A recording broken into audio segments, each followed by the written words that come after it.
What's up, everybody? Welcome back to my channel. Today we're going to be ranking every movie I watched in June. I know I should have started this in the beginning of the year. I know I wanted to get around to it and I just never did. Let's get into June, baby. Alright, so we're here on Letterboxd. This is how I rank all my movies. I put every movie I watch into here. There's a lot of movies on this list, so buckle up, get your popcorn, maybe a drink, I don't know. Let's talk about some movies, people. And if you enjoyed this video, please like and subscribe. Comment down below anything you thought about these movies along the way. Maybe share with a friend, share with your grandma, share with your uncle, someone that likes movies. Please just help me out. It'd mean a lot. Starting on June 1st, I went to the theaters and saw Friendship with Tim Robinson. Wacky fucking movie. It's like a rom-com with him and Paul Rudd, except about a friendship building, and it's just a great time. If you like Tim Robinson's style, you'll love this. And if you don't like his style, I do not recommend it. But yeah, I had a really good time watching Friendship. I thought it was very fun, very awkward, really awkward fucking humor. But by the end, I really, really dug it. And I know here this says 2024, but trust me, I saw this in 2025. I also did say I was going to rank these, but I actually, to be completely honest, I'm not going to. I'm just going to list every movie and we'll chit-chat about it for a couple of minutes and then we'll move on. If you do want me to rank these, I can do that in the future. I just don't see what the point of me ranking Friendship to Cannibal the Musical to Evil Dead to Predator. You know what I mean? It'd be a weird ranking. I really don't know how I do it, but I would if you need me to. All right, though, next, we're on to June 3rd. I watched Basketball. Basketball is one of my all-time favorite movies growing up. I absolutely love this movie. Growing up, I always thought that Trey Parker and Matt Stone wrote and directed this movie. I thought it was theirs, and it really wasn't. It's from David Zucker, who does Airplane, Naked Gun, Scary Movies 3 and 4, like a lot of that style of humor. He does a lot of this style of humor, which I really like, but I just had no idea that it wasn't those two, you know? I just always thought it was Trey Parker and Matt Stone. That's just who I thought made the movie. I mean, I love this movie so much. My sister got me a Lazy Boy for my birthday. That's how much I love this fucking movie. Which, isn't this fucking awesome? This is cool shit, ain't it? You can get one of these on Amazon if you like the movie. You like Basketball, go on Amazon. Like $17 or something, you can get a ball. But yeah, that being said, I fucking love Basketball. It's one of my favorite movies. Next up is Gremlins. Dun, dun, dun, dun, dun, dun. Watch this for random ramblings. I've seen this a million times. I love Gremlins. What's not to love about Gremlins? They're fucking adorable. It's a little horror movie. You got Corey Feldman in there. You got Mike from Breaking Bad when he's a young little lad in this. Just a great time. I don't know what else to say about Gremlins, but I love it. I watch this every year around Christmas time, and then of course I watched it for random ramblings just a couple weeks ago. But yeah, I mean, I love it. I don't have a lot to say about it. I love Mogwais. I love Gremlins. It's a fun time. What's your number?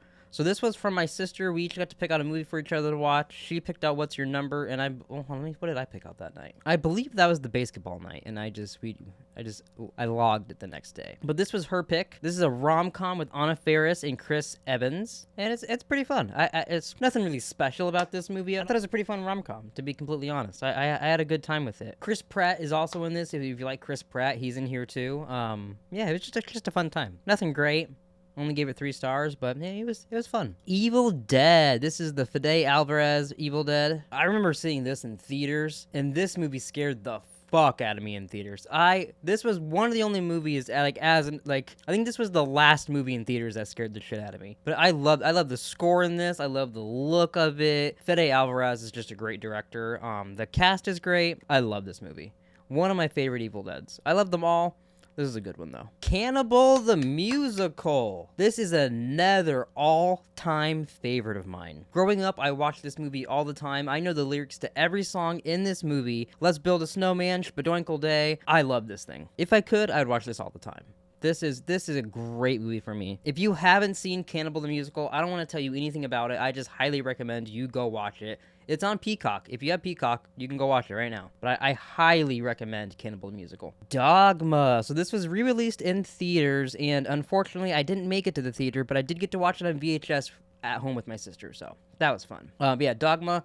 Obviously, I love Kevin Smith. I have so much fucking shit of Kevin Smith. I mean, I got a bag back there. I got a whole shelf in the living room dedicated to Kevin Smith. I've been a lifelong fan. Literally I have a signed Dogma poster from him in my living room that I've grown up with. I got hats of Dogma. I love him. It's no question that if a Kevin Smith thing comes out, if I'm gonna like it or not. But yeah, I just think Dogma's great. I love hearing Kevin Smith talk about religion. I love he has a podcast he used to do with his daughter, Beardless Dickless Me, and every time he talked about how he's kind of making his own like Rosemary's Baby kind of Omen movie that he was writing, and just hearing him like go into detail about that was very fascinating. I just love hearing him talk about that and religion, and his knowledge of it is fascinating coming from someone who knows really nothing about it. So then in Dogma, a comedy with that, and like it just, I've always liked it. I've always found it very fascinating. This is another one. If you haven't seen Dogma, highly recommended. This is one of my all-time favorites. This is in my top 4 or 5, whatever it is, on Letterboxd. We're on to a new release here now, Predator: Killer of Killers. This one was very interesting. I was kind of mixed on this by the end. I enjoyed it. I enjoyed the art style. I loved the little vignette stories. It's just like a bunch of them that connected together by the end. It also did, spoilers, connect to Prey by the end too, which was very fun. The fighter jet story and then the one where they're all mixed together kind of made me a little less like I think I would have gave it a 3.5 if I enjoyed those more. Maybe even a 4, but those kind of made it go down for me. Other than those little things, this is a great movie. I love that Dan Trachtenberg is like bringing Predator back. I'm excited for Predator Badlands. So just having this is just a free one to watch on Hulu. You know, I didn't really have to do jack shit. I enjoyed it. I think if I watched it on a better night, I wasn't high as fuck, falling asleep on my couch, I think maybe I would enjoy it more, but I think it was good, if all that makes sense. Hopefully I didn't contradict myself there. Witness. This is another one that I watched for the podcast. Harrison Ford as a cop protecting an Amish boy, falls in love with a girl, they end up banging, they don't get together. Kind of fucked up. But I really enjoyed this movie. I'd never seen it before, never even heard of it. I really liked it. Obviously, Harrison Ford is great in it. He's Harrison Ford. Yeah, I don't got a lot to say about The Witness. I did a whole fucking podcast on it, so if you want to hear more thoughts, go ahead and check that out. But I enjoyed it. I think this was a fun movie, and if you like Harrison Ford and you're interested in Amish people and you like cop stories, check it out. Danny Glover's in it too. He's like the bad guy, so if you enjoy him, I think you really like that as well. Yeah, check it out. All right, now we're on to Sanctuary. This is a first-time watch for me. My sister picked this out for me, and context of the movie feels a little odd, but she really wanted me to see this. She's been asking me for a while to see this. And I love Margaret Qualley, so that was an easy yes for me. This is definitely a movie I'd rewatch. That's kind of how I critique movies as well, is on the rewatchability. If I would rewatch the movie, if I think that like I could get something new the next time, or even just I know I would enjoy this movie again, I feel like that gives it instantly another star, you know, at least for my kind of rating. But for this movie, Sanctuary, it's about her and this guy, and it's them kind of just playing mental games with each other for an hour and a half in his like little apartment. There's other things here and there. There's like a sexual relationship with it, a boss and employee. It gets very complicated, but it's a very good movie. I really, really dug this one, and I'm kind of disappointed that I didn't see it sooner. But yeah, if you haven't seen Sanctuary, I highly recommend this one as well. Very good movie. Pretty sexual though too, so if you're weird about that, maybe not. Wolf Creek, another first watch for me. This is another one that my sister picked out. I really dug this one, except I got an awkward story with this one. So we do this thing where we spin a wheel and we pick movies that we watch. Everybody contributes to the wheel, and then we spin it, and whichever one lands 3 times, that movie wins. And a couple of times my sister has done that. She's put this movie on that. And with this movie poster, I thought this was a werewolf. So about 10 minutes into the movie, I lean over to her and I go, so are one of them going to turn into a werewolf? Or like is the bad guy a werewolf? Like what's going on here? And she started giggling and was like, oh, you're serious? And I was like, yeah, where's the werewolf happening in this? And she had explained to me that no, they're in Wolf Creek. That's where they are. That's where this is taking place. There's no wolf. And I was like, oh, motherfucker. I was like, this is like, show me a movie called Vampire Lane and then telling me there's no vampires in it. But that being said, great movie. It's an Australian serial killer just fucking chopping people up. Great time. I really like this one. I want to see, there's a sequel, there's a TV show, maybe some other stuff, I'm not sure, but I really liked Wolf Creek. I thought it was a good time. Next is Sinners. Everybody and their mom fucking blew Sinners when it came out. It got very, very hyped up. Of course, I ended up seeing this one late in theaters. I saw it like 3 or 4 weeks after it was already in theaters. By the time I did, I really liked it. I had a good time in it. But by the end, I was like, yeah, that was just a good horror movie. Like, I don't know what other people saw that was like mind-blowing about it. I saw it as a great, enjoyable film. There's nothing bad I can say about it. The acting's great. Directing's great, writing, everything about it is great, which also sounds like, okay, well, you just described a great movie. But yeah, I don't know, it didn't pull me in as much as everybody else seemed to, like, be blown away by the movie, which is a little unfortunate. That out of the way, Michael B. Jordan is phenomenal as both roles he's in. Jack O'Connell is amazing in this. I love him in this. He's even good in 28 Years Later. We'll get to that. He's barely in that, but we'll get to that. Yeah, I had a good time in this. I think the thing for this is that I didn't see anything really new other than with the music part of this, which one of my favorite scenes is when they're like the vampires are first getting introduced and shit, and you're at like the big barn or club that they're in, and it's playing music from like every decade and swirling it together and all that, and you're seeing everybody from different time periods. That's my favorite part. I really dug that part of the movie. That's what drew me in. And then the vampire bits, it was just fun. I also think that maybe I just need to see it again. I think maybe watching it at home in like my environment, we have a lot of like lights and a good setup in our living room, speakers, everything. I think maybe I'll enjoy it more that way, but we'll see. Yeah, I just don't. It did, and I gave it 4 stars. I was hoping to give it 5 stars, so maybe that's why I was a little disappointed. Doctor Who: The Edge of Destruction. This is where I did a reaction of this. If you want to see me watch this, you can watch this here on YouTube. It's a fun episode of Doctor Who. Nothing special, but it's a fun episode of Doctor Who. Susan tries to stab people, but it's all the TARDIS button's just stuck, and it makes them all act weird. Next is Aliens. Get away from her, you bitch! Man, who doesn't love Aliens? I'll tell you who. Hess. I did a podcast on this one. Hess did not like the movie. You can check him out on Letterboxd as well. See his review of it. I love this. I love Ripley. I love New. Everyone in this is just fun. They're attacking aliens. It's a gay old time. I had a blast with this. Oh, actually, yeah, you can see right here. He gave it 1 star. Passenger. I've been on a big Kyle Gallner kick lately. So I saw a clip on TikTok of this scene actually right here of him. He's a lot of shit's happening at the diner he's working at. He walks to his car, gets a shotgun, and just like kills everybody working there except for this one dude, and then they go on a whole adventure from there on. I don't want to tell you any more than that, but this is a fun movie. I will say it teeters towards the end. The last like 25 minutes of it, I kind of lost me. But other than that, I had a really good time with this movie. And Kyle Gallner's in it, and he's fucking amazing, so you should watch it just for that. I watch a lot of fucking movies. Jesus Christ. The Wizard of Oz. I watched this on why wasn't it showing me the picture? What the fuck is happening here? Wizard of Oz. I watched this on VHS. This is another one. Like who doesn't like Wizard of Oz? Phenomenal movie. Looks great on VHS still, surprisingly. It's just very cute. A very fun, cozy movie to just chill back and watch, That's really it. Sorry if not a lot of this is in depth, but I don't got a lot to say about a lot of these, Sometimes you just watch a movie and you're just like, that's it. No Exit. This was, I was kind of mixed on this. I had a good time watching this. It's got a very interesting cast. I kept thinking it was going to turn into an Allstate commercial, which it has the Allstate guy in it. But yeah, it's a fun movie. Everybody's stuck in one location, like a snowy horror movie. One person's kidnapping people. It's like a kind of like a whodunit.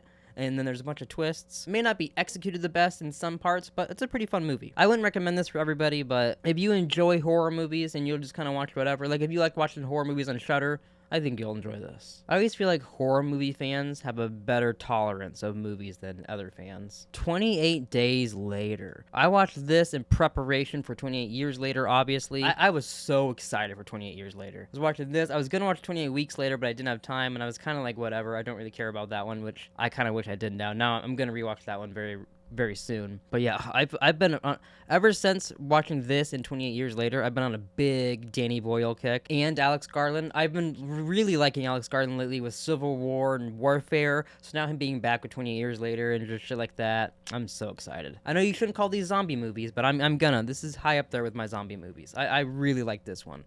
Spoilers, 28 Years Later, I do like better, but this is right underneath that. Very fun movie. And material lists. You got Dakota Johnson, you got Chris Evans, you got Pedro Pascal, a little rom-com between the three.